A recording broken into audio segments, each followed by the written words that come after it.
নেতানিয়াহুর সামনে মহাবিপদ। ন্যাটো ধাঁচের সামরিক বাহিনী গঠন করতে চলেছে মিশর। ইসরায়েলকে প্রতিহত করতেই এমন প্রচেষ্টা আরব বিশ্বের দেশটির। জানা গেছে 20,000 মিশরীয় সেনা আরব দেশগুলোর নিরাপত্তায় নিয়োজিত থাকবে, যেখানে প্রধান অংশীদারের ভূমিকায় থাকবে সৌদি আরব। এই বাহিনী গঠনের মাধ্যমে মধ্যপ্রাচ্যে কোণঠাসা হয়ে পড়বে ইসরায়েলের সামরিক আগ্রাসন, এমন দাবি বিশ্লেষকদের।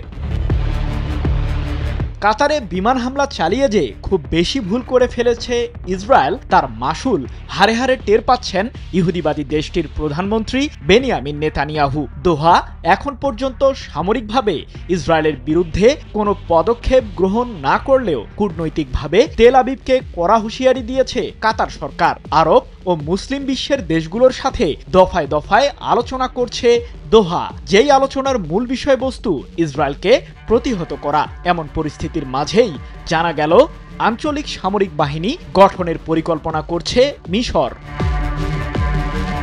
পশ্চিমা সামরিক জোট ন্যাটোর মতোই গঠিত হতে চলেছে আরব বিশ্বের এই প্রতিরক্ষা বাহিনীটি। মিশরের president Abdel Fattah al CC এই বাহিনী গঠনের জন্য সৌদি আরব ও কাতার সহ আরব অঞ্চলের দেশগুলোর সমর্থন আদায়ে জোর চেষ্টা চালিয়ে যাচ্ছেন।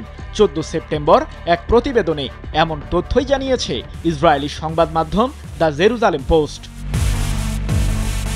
বহিঃশত্রুর বিরুদ্ধে যে কোনো আরব রাষ্ট্রকে সুরক্ষা দিতে মোতায়েন থাকবে যৌথ এই সামরিক বাহিনীর সদস্যরা, যার মাধ্যমে ইসরায়েলের সাথে উত্তেজনা বৃদ্ধির পরিবর্তে একটি প্রতিরক্ষামূলক ছাতা হিসেবেই কাজ করবে আরবদের এই সামরিক বাহিনীটি। শুধু প্রস্তাবের মধ্যেই সীমাবদ্ধ থাকেননি মিশরের প্রেসিডেন্ট। বাহিনীটির কাঠামো ঠিক কেমন হবে সে বিষয়েও দিয়েছেন ধারণা। 20,000 সৈন্যকে নিয়ে গঠিত হতে যাওয়া এই আঞ্চলিক বাহিনীর নেতৃত্বে থাকবেন মিশরের একজন 4 তারকা সামরিক কর্মকর্তা।